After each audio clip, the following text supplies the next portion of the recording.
Assalamualaikum warahmatullahi wabarakatuh. Waalaikumsalam warahmatullahi wabarakatuh. Bismillahirrahmanirrahim. Alhamdulillahi rabbil alamin. Wassalatu wassalamu ala ashrafil anbiya'i wal mursalin, Sayyidina wa maulana Muhammadin wa ala alihi wa ashabihi al-mujahidin at-tahirin, amma ba'du. Saudara-saudara kaum muslimin seiman dan sekeyakinan yang berbahagia, pada suatu hari seketika sedang berkumpul dengan para sahabat, Rasulullah pernah memberikan peringatan. Beliau bersabda, yushiku an tada'a alaikumul umamu kama tada'al akalatu ala qas'atiha.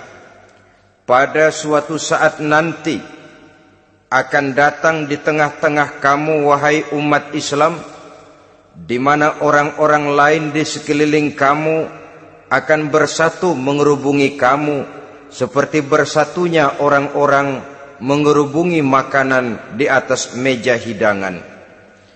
Akan datang satu saat nanti di mana kondisimu dikepung sedemikian rupa, yang barat mau menerkam, yang timur mau menghantam, yang selatan mau menginjak-injak, yang utara pun akan menjelajah.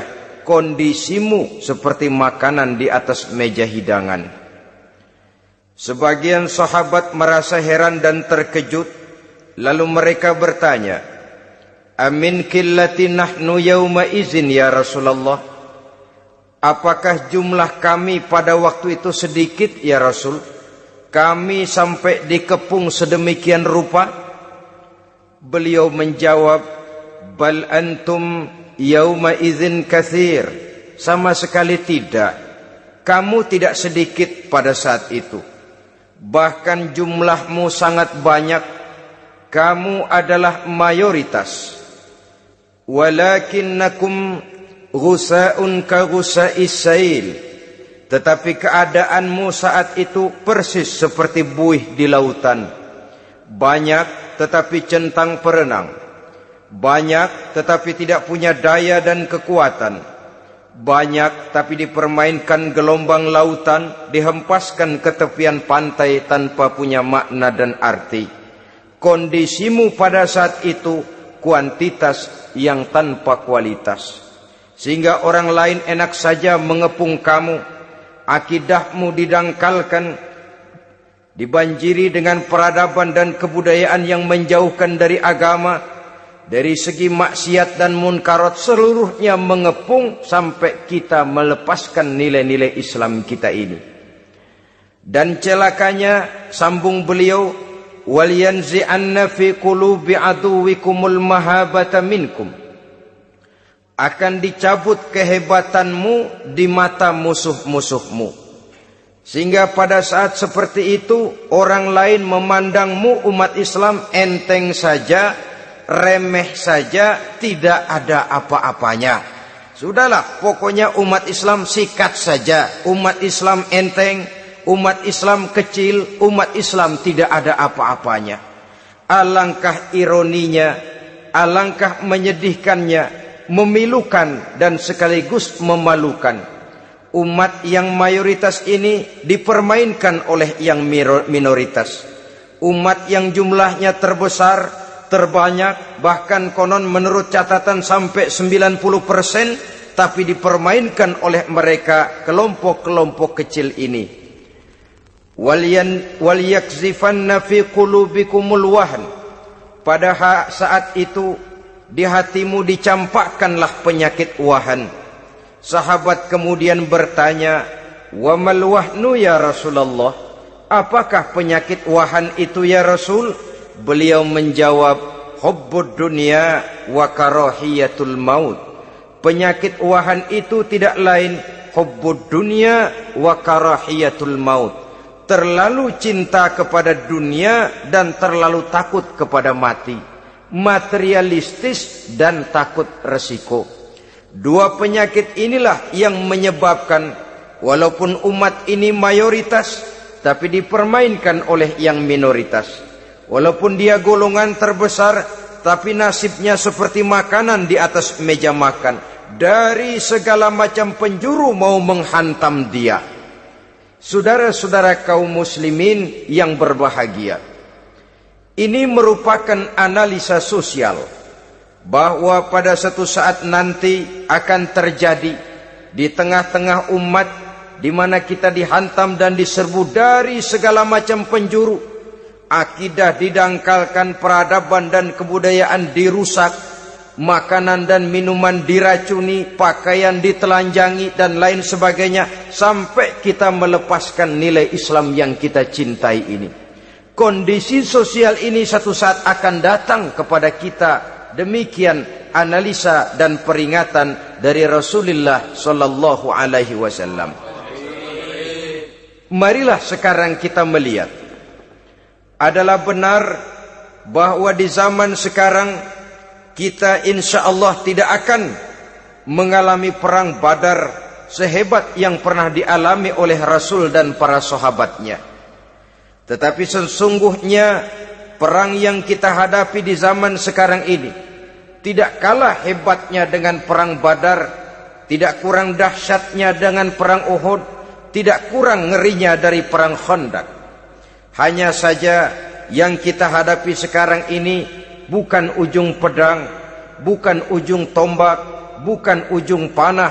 Yang kita hadapi sekarang ini adalah perang akidah, perang ideologi, perang mempertahankan keyakinan. Yang kalau kita kalah sekarang, kita memang masih beragama. Tetapi anak kita, cucu kita, generasi yang akan hidup 5, 10, 20, 30 tahun yang akan datang, wallahu a'lam bissawab. Islam, saudara-saudaraku, tidak mungkin hilang dari dunia. Tetapi tidak mustahil Islam gulung tikar dari desa kita. Tidak mustahil Islam gulung tikar dari kampung dan kota kita, jikalau kita tidak menjaganya, jikalau kita tidak memeliharanya, bahkan jikalau kita tidak mewariskannya kepada anak-anak kita, generasi yang akan datang. Marilah kita mengingat sejenak bagaimana Islam di Spanyol yang pernah jaya, pernah mewarnai daratan Eropa, dan yang sekarang hanya sekedar tinggal ceritanya saja.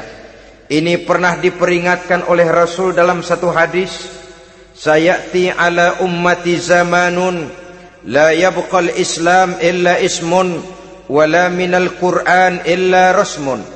Akan datang satu masa di tengah umatku di mana pada masa itu Islam ada tapi hanya tinggal sekedar namanya saja, dan Quran pun ada tapi cuma sekedar tinggal tulisannya saja. Apabila kita tidak mewariskan ini kepada generasi yang akan datang, maka serbuan-serbuan dari berbagai macam penjuru dari hari ke hari semakin kita rasakan kehebatannya. Tidak mustahil sejarah Spanyol akan terjadi di desa kita, akan terjadi di kampung kita, akan terjadi di kota kita. Orang Spanyol, kalau mereka cerita kepada anaknya, mereka akan cerita, nak, di sini dulu ada masjid. Kapan Pak? Dulu bener dah. Banyak orang Islam kalau hari Jumat pada sembahyang, kapan itu Pak? Dulu sekali. Sekarang cuma sekedar tinggal ceritanya saja. Bukankah sesuatu yang sangat tidak mustahil apabila kita tidak menjaga dan mewariskan Islam ini kepada generasi yang akan datang, maka serbuan-serbuan akan membawakan hasil yang diinginkan oleh para penyerbu itu tadi. Kita sudah menjadi umat yang mayoritas, tetapi umat yang mayoritas ini menurut Rasul dikepung sedemikian rupa akidahnya didangkalkan, peradaban dan kebudayaannya ditekan sedemikian rupa, kehidupan sosialnya dibuat individualis, kemudian dari segi pergaulan, pakaian, makanan, minuman dan sebagainya diracuni, sampai dia tidak lagi berpegang teguh kepada agamanya. Dan dikala itu hilang kehebatan umat ini di mata musuh-musuhnya. Orang lain memandang kita ringan saja, enteng saja, satu umat yang sudah kehilangan wibawa. Padahal konon kabarnya kita mayoritas, tapi enak saja dikutak-kutik orang lain. Dan dikala itu di hati kita merajalela penyakit uahan. Penyakit uahan itu apa? Pertama, hubbud dunia, terlalu cinta kepada dunia. Terlalu cinta kepada dunia yang menyebabkan kita lupa akan tanggung jawab dan kewajiban, lupa meneruskan dan mewariskan Islam kepada generasi yang akan datang. Kita berlomba hanya untuk mengejar dunia dan seluruh isinya. Baik dia bernama material, baik dia bernama seksual, baik dia bernama pangkat, jabatan dan kedudukan, berlomba-lomba kita di dalamnya. Sampai tercampaklah penyakit hubbud dunia di dalam hati ini. Berurat dan berakar dunia itu, sulit dan berat kita berpisah daripadanya. Akibatnya kemauan untuk berbuat demi dan atas nama agama sangat sulit terwujud di dalam kehidupan ini. Yang kedua, karahiyatul maut, terlalu takut kepada mati. Baik mati ajal, mati dalam artian yang sebenarnya, baik mati usahanya, baik mati karirnya, baik mati pangkat dan jabatannya. Sehingga dengan demikian akibatnya jatuhlah kita menjadi umat yang kehilangan wibawa di mata orang lain. Saudara-saudara kaum muslimin rahimakumullah, saya katakan tadi, perang yang kita hadapi di zaman sekarang adalah perang akidah. Perang menghadapi peradaban dan kebudayaan yang menghancurkan moral daripada anak-anak kita. Perang menghadapi banjirnya maksiat dan munkarat. Yang di tengah-tengah itu, di samping berkewajiban menjaga diri dan keluarga, kita pun juga berkewajiban menjaga anak-anak kita, generasi yang akan datang, mengarahkan dan mendidik mereka sesuai dengan yang dikehendaki oleh Allah Subhanahu wa ta'ala. Oleh sebab itu, pada pertemuan kali ini yang akan saya bicarakan ialah bagaimana idealnya seorang muslim lebih dahulu memberikan pendidikan kepada anak-anaknya.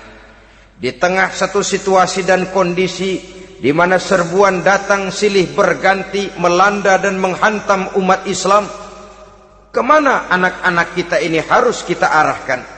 Karena kita orang tua mempunyai tanggung jawab.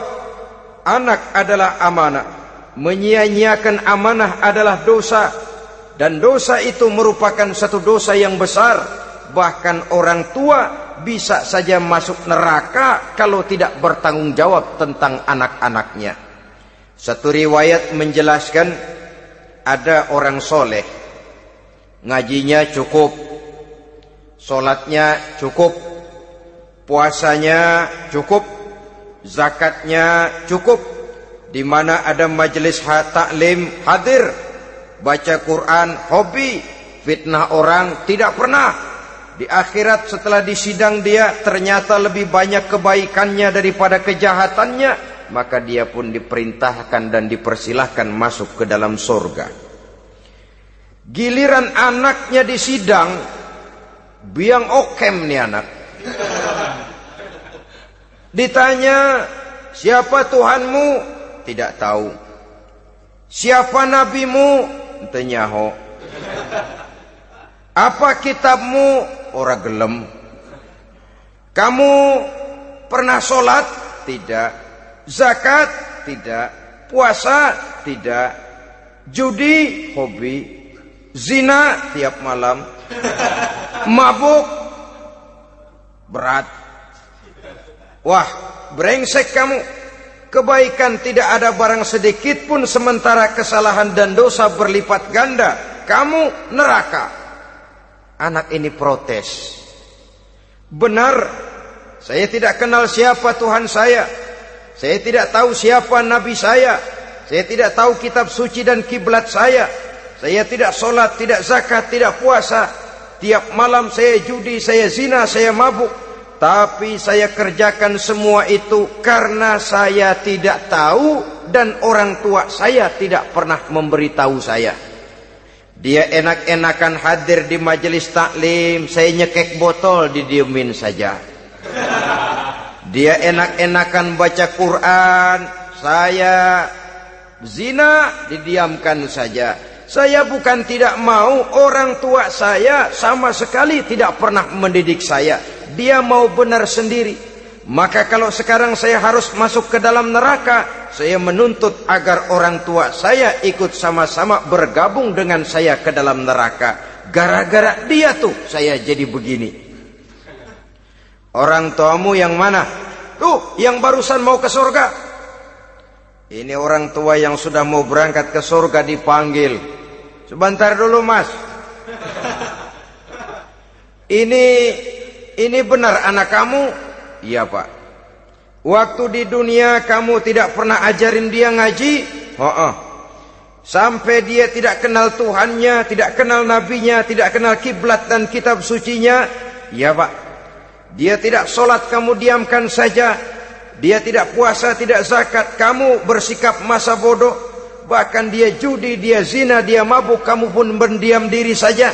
Iya, Pak. Tahukah kamu bahwa anak ini adalah amanah? Menyia-nyiakan amanah artinya khianat, dan khianat adalah dosa yang sangat besar. Kamu tidak bertanggung jawab, maka kamu, anakmu gabung ke dalam neraka. Saudara-saudara kaum muslimin rahimakumullah, itu sebabnya Allah pesan benar-benar, ya ayyuhalladzina amanu qu anfusakum wa ahlikum nara. Hai orang-orang yang beriman, jaga dirimu dan keluargamu, istri, anak, orang-orang yang menjadi tanggung jawab dan kewajiban kita, jaga dan pelihara mereka dari api neraka. Saudara-saudara kaum muslimin, lalu kalau kita orang-orang tua yang hidup di zaman sekarang ini sudah sering beristighfar, mengurut dada, melihat situasi, membaca peta keadaan, konon tantangan yang akan dihadapi oleh anak-anak kita 15, 20, 25 tahun yang akan datang jauh lebih berat dari apa yang kita hadapi sekarang ini. Maka adalah wajar jika kita sebagai orang tua yang cinta kepada agama, cinta kepada anak-anak kita, berpikir untuk mewariskan nilai-nilai yang luhur ini kepada anak-anak kita generasi yang akan datang. Bagaimana pada mulanya kita harus mendidik mereka? Mari kita telusuri apa yang dicontohkan oleh Al-Quranul Karim. Orang-orang tua bijaksana yang diceritakan dalam Al-Quran, kalau sudah berpikir tentang anak-anaknya generasi yang akan datang, pendidikan pertama yang diberikan kepada anaknya ternyata adalah persoalan akidah. Nabi Ibrahim, pertanyaan yang paling merisaukan beliau buat anak cucunya ialah, ma ta'buduna min ba'di. Saudara bisa lihat surah Al-Baqarah ayat 133. Anak-anakku, kalau pada satu saat nanti aku, ayahmu ini sudah tidak ada lagi, meninggalkan kamu semua, meninggalkan kehidupan dunia ini, ma ta'buduna min ba'di, apa yang akan kamu sembah nak kalau ayah sudah tidak ada lagi? Jikalau ayahmu sekarang masih rajin ke masjid, melakukan rukuk dan sujud, i'tikaf dan membaca Quran, kalau satu saat ayahmu meninggalkan dunia ini, masihkah engkau mau ke dalam masjid? Masihkah engkau rukuk dan sujud? Masihkah engkau i'tikaf? Ma ta'buduna min ba'di, apa yang akan kamu sembah kalau aku ayahmu tidak ada lagi nak? Ditanamkan bukan hanya keyakinan bertauhid, sekaligus juga menyembah kepada Allah yang kita yakinkan dengan tauhid itu tadi. Bukankah berbeda dengan kita kebanyakan orang tua sekarang? Kita tidak pernah berpikir ma ta'buduna min ba'di. Kalau bapak tidak ada, kamu nyembah apa nak? Kita orang tua sekarang pagi-pagi malah berpikir ma ta'kuluna min ba'di. Kalau bapak enggak ada, kamu nanti makan apa nak? Bukan nyembah apa yang kita pertanyakan, bukan nyembah apa yang kita khawatirkan, makan apa nak? Maka yang dicari lalu sekolah-sekolah yang bonafit, yang tidak peduli apakah itu merusak imannya, mematikan akidahnya, menghancurkan keyakinannya. Yang penting ada jaminan hari depan bisa dapat lapangan kerja. Akibatnya berduyun-duyun orang-orang tua muslim menyekolahkan anaknya di sekolah-sekolah yang bukan Islam, yang nyata-nyata membahayakan akidahnya. Dididik dengan kultur dan budaya yang bertentangan dengan nilai-nilai agamanya. Bukankah ini berarti merelakan anak untuk dikafirkan? Bukankah ini artinya menyerahkan anak untuk ditulis menurut selera para pendidik yang tidak sesuai dengan nilai akidah yang dimilikinya? Mengapa kita tidak berpikir seperti Nabi Ibrahim yang sebelum memberikan pendidikan kecerdasan, sebelum pendidikan matematika, IPS, PSPB dan disiplin ilmu lainnya, yang pertama ditanamkan ma ta'buduna min ba'di. Kalau ayahmu tidak ada, kamu menyembah apa nak? Menyembah Allah apa nanti malah menyembah harta? Menyembah Allah apa nanti malah mendewa-dewakan pangkat dan jabatan? Menyembah Allah apa malah nanti menyembah alam? Itu yang dikhawatirkan Nabi Ibrahim kepada generasi yang akan datang. Dan itu saudara-saudara yang seharusnya mengkhawatirkan kita kepada anak-anak kita, generasi yang akan datang. Lihatlah serbuan akidah di zaman sekarang ini. Dimanfaatkan kemiskinan kita umat Islam. Diberikan kita tawaran berupa beras, pakaian, obat-obatan, kalau perlu beasiswa, asal bisa melepaskan keislaman kita ini. Bertahap, sedikit demi sedikit, step by step, shibran bi shibrin wa zira'an bi zira'in. Dan harus saya ingatkan, orang di zaman sekarang tidak mungkin menghantam Islam secara frontal. Tidak mungkin menghantam Islam terang-terangan, apalagi mengerahkan satuan militer. Tidak. Orang berhitung bagaimanapun kondisi dan kualitasnya umat Islam, mereka masih punya satu modal penting, fanatisme agama. Kalau ini disulut, api jihad segera berkobar, dan hanya maut yang bisa menghentikan orang yang dibakar dengan semangat jihad. Orang tahu itu. Betapa Uni Soviet kedodoran menghadapi mujahidin Afghanistan yang disulut oleh semangat jihad yang berkobar dengan persenjataan yang primitif ketimbang persenjataan Uni Soviet. Entah mereka pantang surut mundur ke belakang. Jadi jangan mimpi bahwa orang mau menghantam Islam ini dengan melarang pengajian, meruntuhkan masjid, menyegel pondok pesantren. Tidak. Melarang orang sholat, tidak. Kalau perlu masjid diperbanyak, musola diperbesar. Tapi bikin itu masjid seperti museum, besar, megah, mercusuar, tapi bikin seperti museum.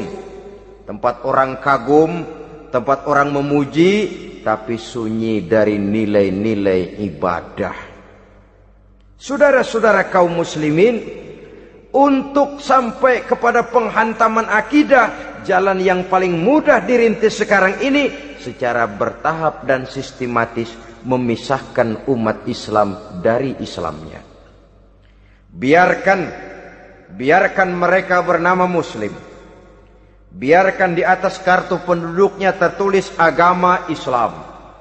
Tapi tanamkan budaya-budaya yang menyebabkan cara bergaul mereka, cara berumah tangga mereka, cara bertetangga mereka, sampai kepada cara mereka berpakaian, cara mereka bergaul, cara mereka makan dan minum, cara mereka mendidik dan menyekolahkan anak, sama sekali tidak lagi mencerminkan nilai-nilai yang islami.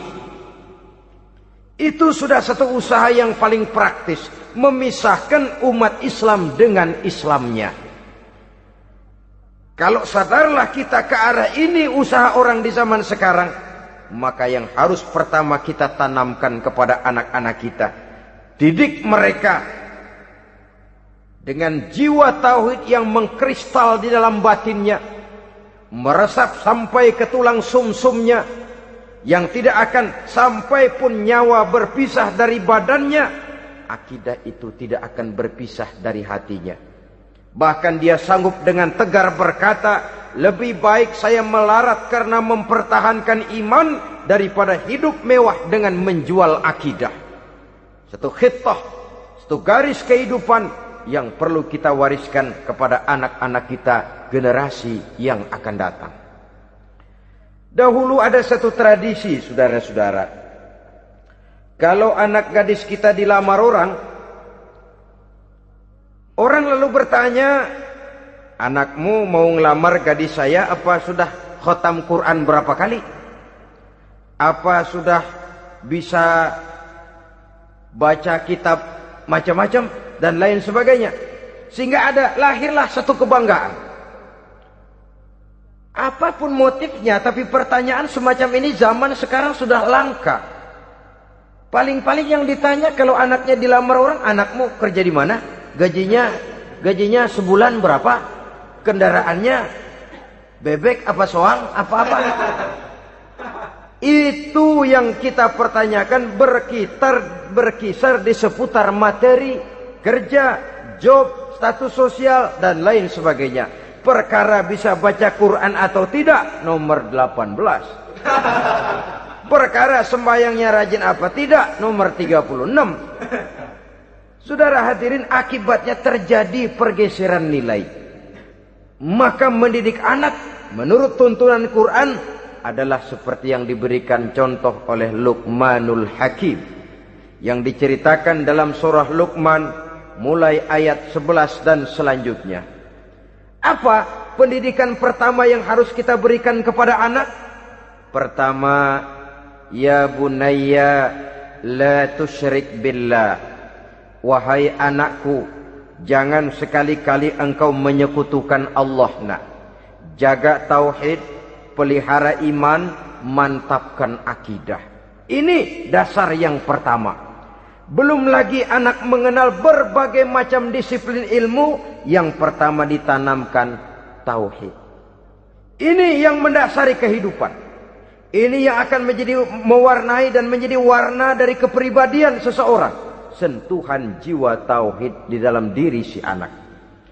Belum lagi sempat dia kenal yang lain. Yang pertama yang kita tanamkan, kita wariskan, kita berikan, la tusyrik billah. Jangan sekali-kali menyekutukan Allah. Nah, kalau ini sudah tertanam, ini sudah merupakan satu fondasi yang kuat. Selebihnya nanti tinggal melihat bakat si anak, kemana dia harus dididik ini. Yang terpenting nilai iman lebih dahulu tanamkan. Dan untuk menghancurkan nilai keimanan, saudara-saudara, saya katakan, ingatkan kepada hadis di awal tadi, dikepung kita dari berbagai macam penjuru agar bila bisa melepaskan nilai-nilai iman dan keyakinan. Proses pendangkalan akidah, ditanamkan keraguan kepada agama, ditanamkan rasa malu beragama, sholat malu, baca Quran malu, berangkat ke masjid malu, pakai jilbab malu. Ditanamkan rasa malu beragama, sehingga bertahap sedikit demi sedikit kita mulai berpisah dengan kehidupan beragama. Ditanamkan hal yang sedemikian rupa dari berbagai macam penjuru. Dihantam akidah, akidah kuat, dihantam dari segi peradaban dan kebudayaan. Diperbanyaklah peradaban dan kebudayaan yang bukan mendekatkan kita dengan agama, malah mendekatkan kita dengan neraka. menjauhkan kita dari agama, menjauhkan kita dari nilai-nilai luhur yang diwariskan oleh orang-orang tua kita terdahulu. Adalah kewajiban kita yang pertama, mendidik anak, menanamkan roh, jiwa, dan semangat tauhid di dalam diri mereka. Saudara-saudara kaum muslimin rahimakumullah, kenapa kita lebih dahulukan menanamkan jiwa, roh, dan semangat tauhid ini kepada anak-anak kita? Pertama, kita tidak hanya ingin sekedar mempunyai anak yang pintar, tetapi lebih daripada itu kita pun ingin mempunyai anak yang benar. Segala macam disiplin ilmu, segala macam bentuk penalaran ilmiah dan pengisian intelektualitas manusia mungkin di satu sisi akan membuat dia pintar, tapi di sisi lain belum tentu akan membuat dia benar. Nabi pernah memberikan peringatan, man izdada ilman walam yazdad huda lam yazdad minallahi illa bu'da. Orang yang hanya bertambah ilmu pengetahuannya tapi tidak bertambah hidayah dari Allah, tidak makin mantap keimanannya, maka seluruh nilai-nilai ilmunya hanya akan menjauhkan dia dari Allah Subhanahu wa taala. Dan adalah lebih merupakan azab daripada nikmat kalau kita diberikan ilmu pengetahuan yang hanya akan menyebabkan kita semakin jauh dari Allah Subhanahu wa taala. Yang kedua, sesungguhnya roh, jiwa, dan semangat tauhid yang melekat dalam diri anak pada puncaknya akan melahirkan satu disiplin murni yang tumbuh dari dalam dirinya sendiri, di mana si anak dalam kehidupannya merasakan dimanapun dia berada, kemanapun dia pergi, ia selalu merasakan kehadiran Allah dekat dalam hidupnya. Ia sadar sesadar-sadarnya bahwa tidak ada satu perbuatan yang bagaimanapun kecilnya yang bisa disembunyikan dari kekuasaan Allah Subhanahu wa taala. Yang ketiga, dengan penanaman roh, jiwa, dan semangat iman ini, maka diharapkan anak-anak nanti pada pertumbuhannya sanggup mengendalikan hawa nafsunya. Dengan kata lain, bahwa penanaman jiwa tauhid, penanaman roh dan semangat keimanan ini merupakan kondisi dasar yang harus dilakukan sebelum yang lain-lainnya. Kemudian pendidikan kedua yang diberikan oleh Al-Quran melalui contoh dan model dengan Luqmanul Hakim ini, setelah menanamkan tauhid, ditanamkanlah kepada si anak ini rasa hormat kepada orang tuanya. Wa wassaynal insana biwalidayhi, dan kami wasiatkan kepada manusia untuk berbakti kepada ibu bapaknya. Hamalathu ummuhu wahnan ala wahnin, karena ibunya telah mengandungnya dengan kepayahan di atas kepayahan. Maksudnya dengan kepayahan dan kelelahan yang berlipat ganda.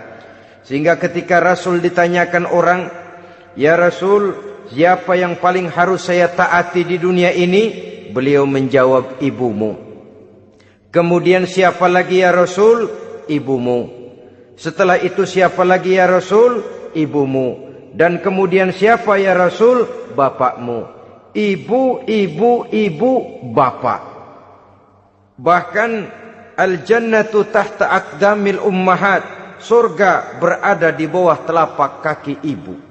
Bagaimana menanamkan rasa hormat kepada orang tua di hati anak? Tentu yang pertama, bagaimana orang tua bisa memberikan keteladanan.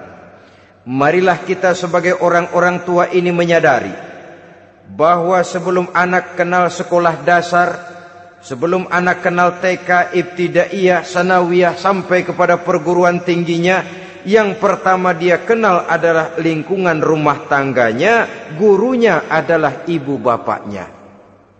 Di sini berlakulah apa yang dinamakan keteladanan. Keteladanan jauh lebih berhasil daripada sekedar teori-teori yang muluk. Keteladanan jauh lebih berhasil daripada berbagai macam indoktrinasi dan penataran. Kurangnya keteladanan akan menyebabkan anak mencari pola. Apabila kita orang tua ini tidak bisa memberikan keteladanan yang baik kepada anak-anak kita, maka pada suatu saat anak-anak akan menganggap enteng dan kehilangan wibawa kita sebagai orang tua di mata mereka. Dikala itu akan sangat sulit kita membentuk kepribadian mereka. Bukankah di zaman sekarang ini kita banyak mengalami krisis wibawa, krisis figur? Ada yang karena rapotnya merah melulu, gurunya dikeroyokin. Pak guru pulang sekolah dicegat. Bahkan nyaris ada orang tua pernah dibunuh oleh anaknya sendiri. Dan lain sebagainya, kasus-kasus yang sebenarnya tidak perlu terjadi. Karena memang bukan saja bertentangan dengan nilai budaya kita sebagai bangsa, tapi juga bertentangan dengan ajaran agama kita sendiri. Krisis wibawa, krisis figur, yang juga akibatnya harus kita sadari banyak faktor yang membentuk kepribadian anak. Pergaulannya, yang dibacanya, yang ditontonnya, yang disaksikannya di dalam kehidupan. Benar kita menyekolahkan mereka, tapi berapa jam mereka di sekolah? 6 jam, 7 jam paling lama. Sedangkan mereka hidup satu hari satu malam 24 jam. Kalau cuma 7 jam di sekolah, ini berarti lebih banyak dia di luar sekolah. Dan di luar sekolah itu artinya ya rumah tangganya, ya temannya, ya lingkungan di mana dia tinggal, yang seluruhnya sangat besar pengaruhnya dalam ikut membentuk kepribadian anak-anak kita. Saya katakan tadi, di samping kita menghadapi perang akidah, kita pun berhadapan di dalam perang menghadapi peradaban dan kebudayaan yang bukan saja menjauhkan kita dari agama, tetapi sanggup menghancurkan moral daripada anak-anak kita.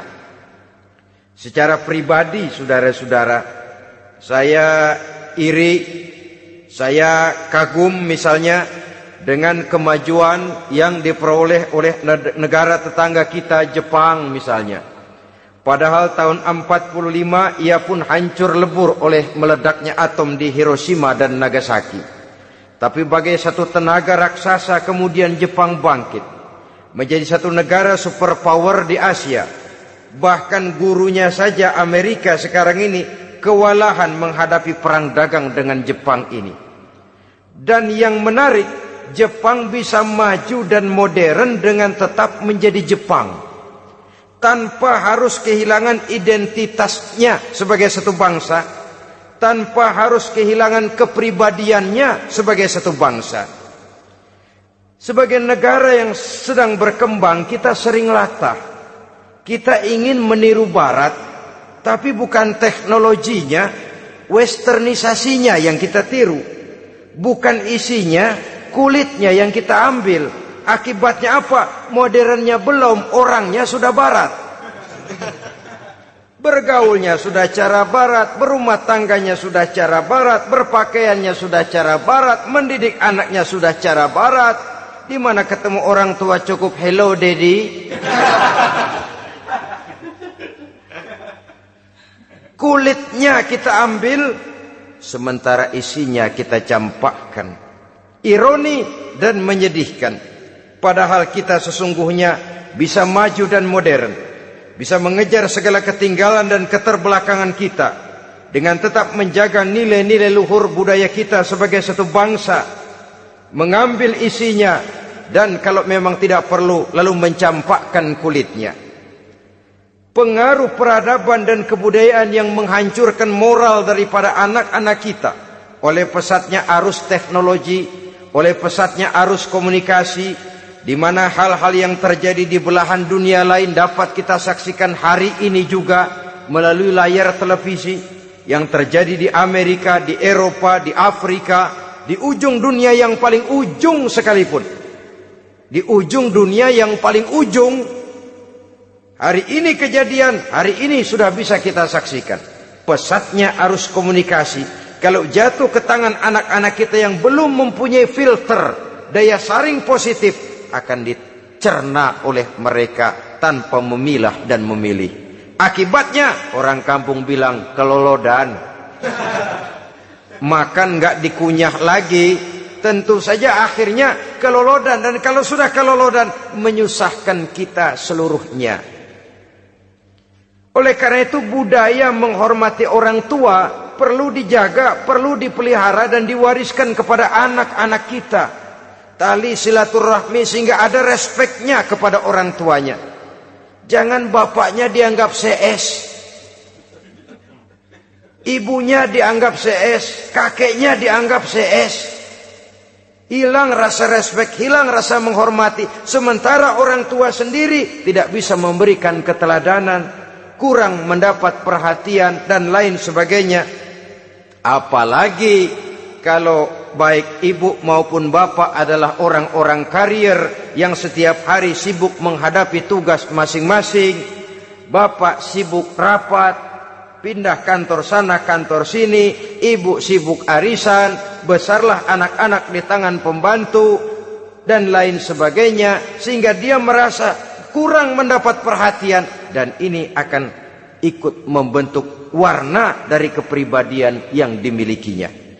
Sampai kepada pelosok-pelosok desa, jaringan televisi memang menguntungkan. Tapi kalau sudah sampai kepada menayangkan budaya-budaya yang tidak sesuai dengan pola di mana mereka tinggal, pola lingkungannya, dan ingin mereka terapkan dalam kehidupan, ironi dan menyedihkan. Maka sering dikatakan, jikalau ABRI masuk desa, rakyat beruntung. Jikalau listrik masuk desa, rumah jadi terang. Jikalau koran masuk desa, rakyat jadi cerdas. Jikalau hakim masuk desa, rakyat lalu sadar hukum.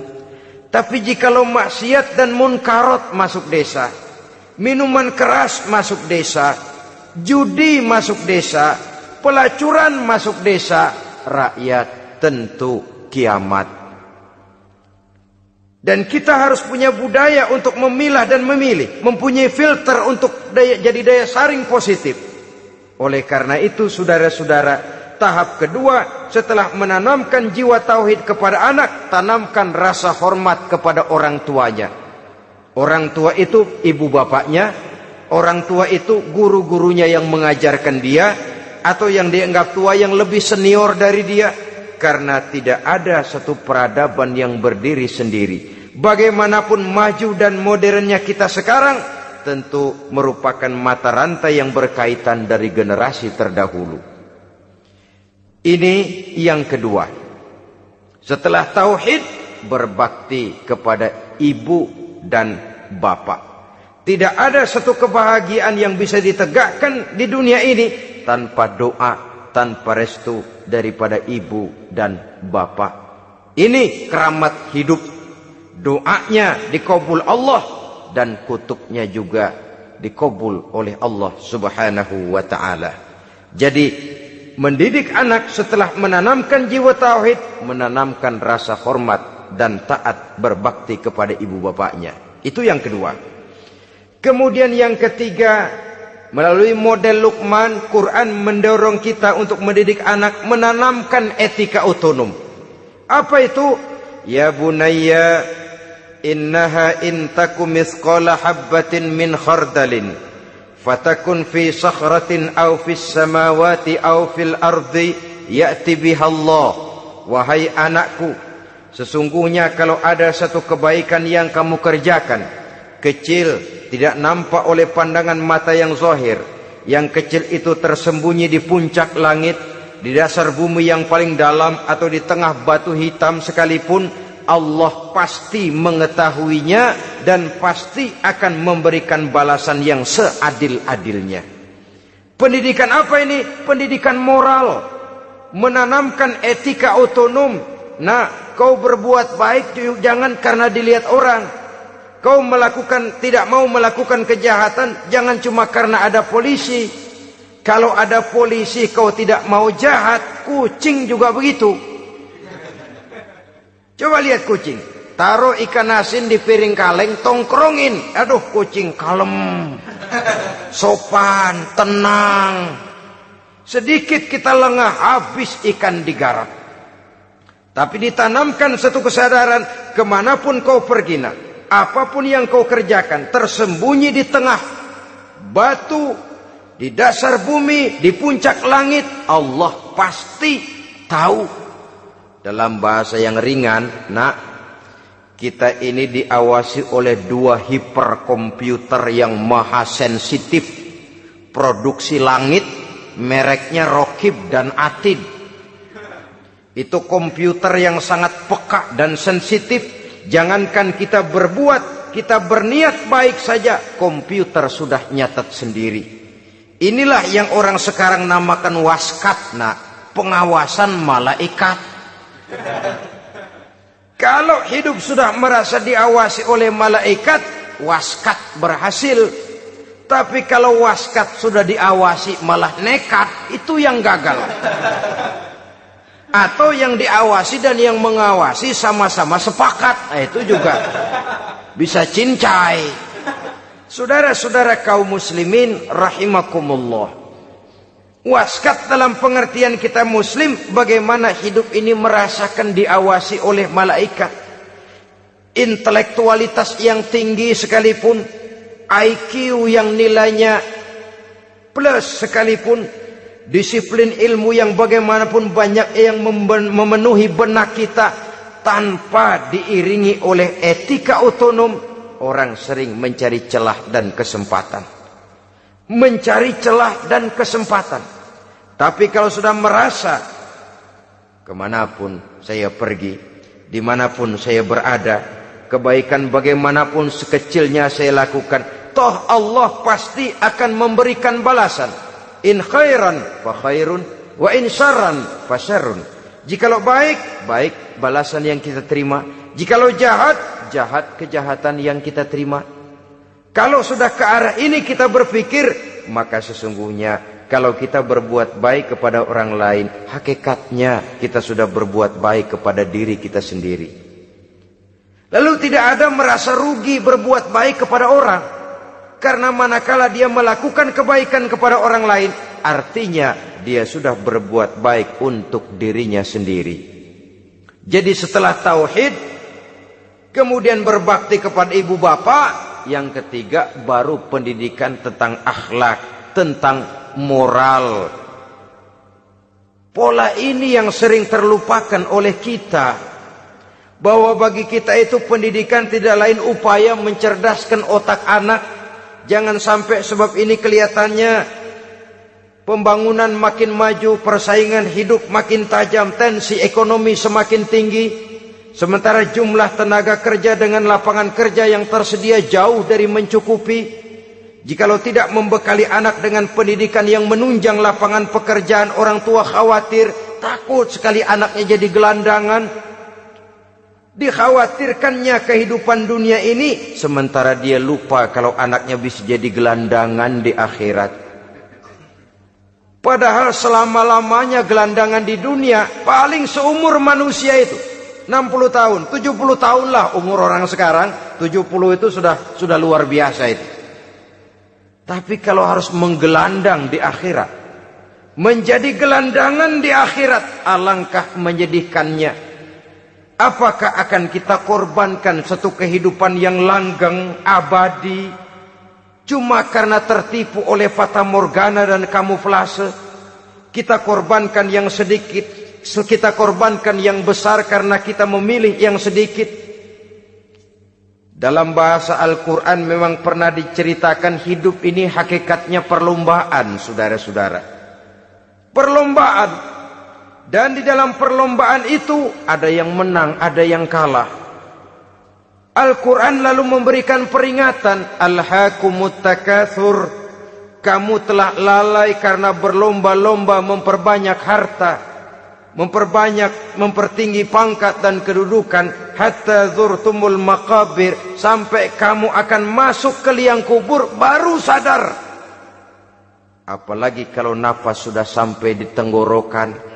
Persis Fir'aun sudah tenggelam di lautan merah, mau mampus, baru dalam sekaratnya amantu bi Rabbi Musa wa Harun. Kalau begini caranya, saya juga percaya kepada Tuhan Musa dan Harun, percaya kepada Allah. Sudah mau mati, baru amantu bi Rabbi Musa. Kami percaya kepada Tuhan Nabi Musa, kata Fir'aun. Malaikat maut kesel benar, dilelepin terus di laut. Mampus tuh sekalian. Hidup ini memang kita berlomba. Berlomba dengan waktu, berlomba dengan umur, berlomba dengan tenaga, berlomba dengan tetangga. Yang jangankan kita sampai mundur, berhenti saja sejenak, kita akan ditinggalkan oleh yang lain. Tiada kata mundur, bahkan tiada kata berhenti. Sekali kita melangkah, melangkahlah terus. Tapi berlombalah seperti yang dikehendaki Quran. Fastabiqul khairat. Berlomba-lombalah di dalam kebajikan. Jangan berlomba-lomba di dalam kemaksiatan, kemunkaran, kejahatan. Berlombalah dalam urusan kebaikan. Saudara-saudara kaum muslimin rahimakumullah. Tauhid, berbakti kepada ibu bapa, kemudian pendidikan tentang moral. Apabila pendidikan tentang moral sudah tertanam, barulah lihat bakat si anak. Kemana bakatnya? Anak saya kelihatannya dari kecil demennya main bedil-bedilan saja. Beri kali itu. Kirim ke Magelang, masukkan akabri. Tapi dengan syarat 3 itu tadi. Iman sudah tertanam, rasa bakti kepada ibu bapak sudah ada, dan punya nilai moral. Sehingga boleh jadi nanti dia menjadi jenderal yang beriman, yang berbakti kepada ibu bapaknya, dan punya moral yang tinggi. Kan lebih baik rakyat rendah tapi akhlaknya tinggi, daripada pejabat tinggi tapi moralnya rendah. Jauh lebih baik rakyat rendah punya moral tinggi ketimbang pejabat tinggi punya moral rendah. Nilai moral ini yang jadi ukuran dan barometer di masyarakat. Yang ini yang sering kita lupakan. Bahwa kehancuran satu bangsa dimanapun di dunia ini selalu dimulai dengan kehancuran moral daripada bangsa itu sendiri. Sekarang membina nilai moral ini berat. Gadis kita, remaja, putri diberikan pakaian jilbab, mungkin dia sendiri masih setengah-setengah, ditambah lagi oleh ledekan temennya. Jilbab lah kuno, bau sorga lah, bau masjid lah, bau menyan lah. Ditanamkan rasa malu untuk hidup dekat dengan agama.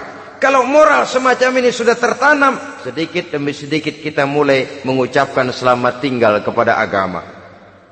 Dan kemalangan apa yang lebih malang kalau kita sudah jauh dari agama ini? Bukankah Islam telah menyelamatkan manusia dari penyakit jahiliyah dan membawanya kepada satu kehidupan yang maju dan modern? Kalau kita tinggalkan Islam ini, bukankah artinya kita akan kembali kepada satu zaman jahiliyah? Hanya saja jahiliyah itu berada di abad modern. Versinya tentu lebih modern. Kalau zaman jahiliyah dulu mabuknya pakai arak, zaman sekarang sudah macam-macam orang bisa mabuk. Kalau zaman jahiliyah dulu anak perempuan dikubur hidup-hidup, zaman sekarang kadang-kadang belum sempat lahir ke dunia, malah sudah dibunuh lebih dahulu. Versinya saja yang berbeda. Kalau di zaman jahiliyah dahulu manusia menyembah batu yang bernama Latta, Uzza, Manat dan Hubal. Di zaman jahiliyah modern sekarang ini orang sering menyembah kepala bagiannya, sering menyembah atasannya, sering menyembah komputer, sering menyembah teknologi modern yang lebih diyakininya daripada Allah sebagai keyakinan sentral di dalam hidupnya. Saudara-saudara kaum muslimin rahimakumullah. Jadi yang ketiga, nilai moral yang ditanamkan kepada anak-anak kita supaya dia bisa menghadapi tantangan-tantangan hidup yang semakin berat ini dengan tetap berpegang teguh kepada nilai-nilai moral yang diwarnai oleh jiwa keimanannya yang bersumber dari ajaran agamanya. 3. Kemudian yang keempat, barulah tatanan kehidupan sehari-hari. Apa kata Luqman? Ya bunayya aqimis shalah. Setelah bertauhid, berbakti kepada ibu bapa, punya nilai moral. Ya bunayya aqimis shalah. Nak, dirikan solat. Rumah tangga muslim. Anak berumur 7 tahun sudah berani meninggalkan solat. Kata Nabi, pukul. Bukan untuk menyakiti, untuk mendidik. Karena sayang kepada anak. Saudara-saudara, kita khawatir betul kepada anak. Kalau dia pulang dari sekolah, buru-buru kita sebagai orang tua bertanya, sudah makan nak? Sudah istirahat nak? Tapi jarang kita sebagai orang tua melontarkan, sudah sholat nak? Bahkan kita bisa memberikan sugesti kepada anak. Nah, kalau kau naik kelas 1 sampai naik ke kelas 2, bapak beliin sepeda. Tamat SD nak, motor. Tamat SMP nak, ke Bali kita. Tamat SMA nak, Singapura. Saudara-saudara, tapi kalau untuk urusan sholat misalnya, kita tidak pernah memberikan sugesti kepada anak-anak kita. Nah, kalau kau hafal Fatihah lengkap dengan artinya, bapak beliin sepatu. Nah, kalau kau bisa sholat dengan baik, cukup syarat rukunnya, bapak beliin sepeda. Ada rangsangan, ada sugesti yang membuat anak lebih tergerak untuk hidup dalam suasana keagamaan. Ya bunayya aqimis sholat, nak dirikan sholat. Sebab ini sandaran vertikal yang paling langsung antara manusia dengan Tuhannya. Menyadari bahwa sepanjang yang bisa dilakukan oleh manusia hanyalah berusaha, dan kepastian sepenuhnya ada di tangan Allah. Dengan sholat kepribadianmu diperteguh. Dengan sholat sandaran vertikalmu kepada Allah diperkuat. Dan pada waktunya nanti Al-Quran memberikan bimbingan, hendaklah minta tolong kepada Allah dengan sabar dan tetap mendirikan sholat. Ya bunayya aqimis sholat. Setelah itu, wa'mur bil ma'rufi wanha 'anil munkar.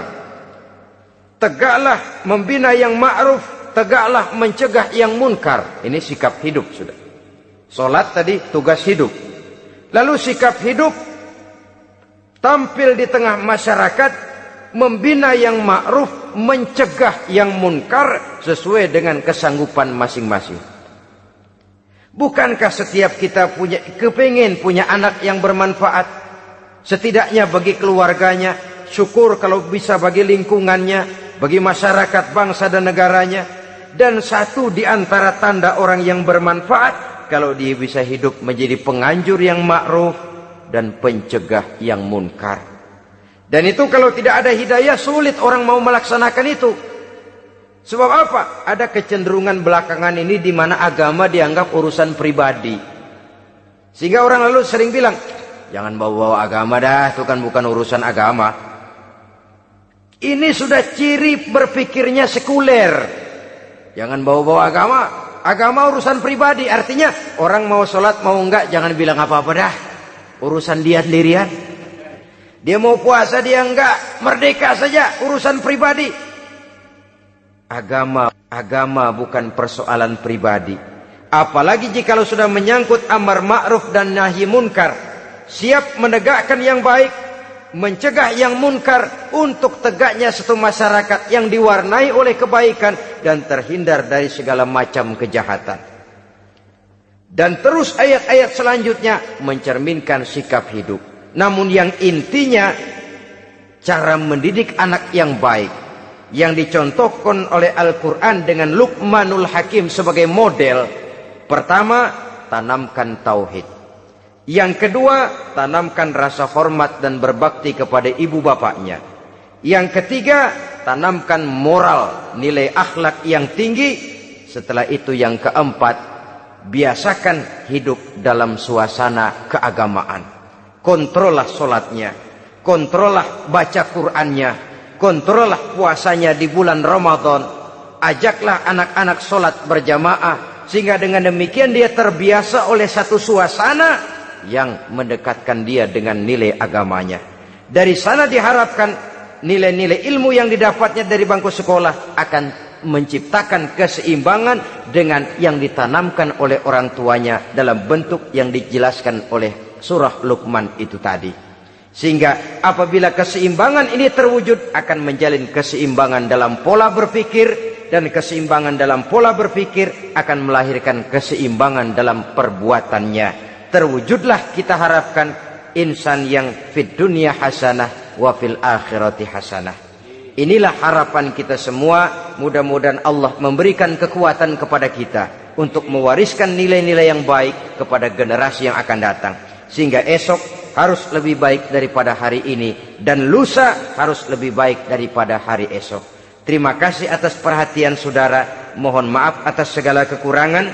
Usikum wa nafsi bitaqwallah. Wassalamualaikum warahmatullahi wabarakatuh. Waalaikumsalam warahmatullahi wabarakatuh.